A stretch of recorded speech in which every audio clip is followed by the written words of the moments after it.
উদয়ন কলেজের সিনিয়র মাহতাব আর জুনিয়র রাকিব। হঠাৎ করে একদিন কলেজের সামনে তাদের দেখা। আসসালামু আলাইকুম ভাই। ওয়ালাইকুম আসসালাম। রাকিব, কি অবস্থা তোমার? এই তো ভাই আলহামদুলিল্লাহ চলতেছে। ভাই আপনার ভার্সিটি প্রিপারেশন কেমন যাচ্ছে? আরে আর বলো না, আমি তো অ্যাকাউন্টিং এ ফেল করছি। রাকিব, এইচএসসি 25 এর রেজাল্ট তো দেখলা, কি দুরবস্থা। এখন তুমি তো আবার এইচএসসি 26 ব্যাচ, তার উপর তোমাদের আবার ফুল সিলেবাস। এখন সামনে তোমার তো পরীক্ষা, একটু ভালো করে প্রিপারেশন নিও।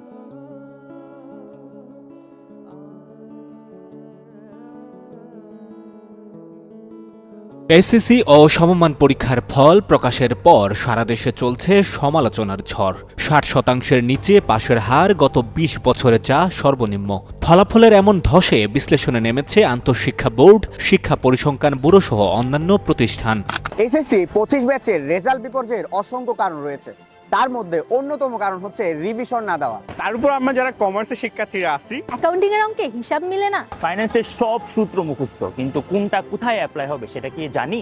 ম্যানেজমেন্ট আর মার্কেটিং তো পড়াই হয় না। চোখের সামনে সিলেবাসের পাহাড়, তার উপর টেস্ট পরীক্ষা তো চলছে। মাথার ভিতরে একটাই প্রশ্ন, কোনটা রেখে কোনটা পড়বো। তাই তোমাদের A+ নিশ্চিত করতে এবং ফেইল ঠেকাতে হালকেনস্টাইন নিয়ে এসেছে হালকেনস্টাইন ক্যাপস্টোন রিভিশন প্রোগ্রাম বিশেষ স্টাডিজ 2026 ব্যাচ।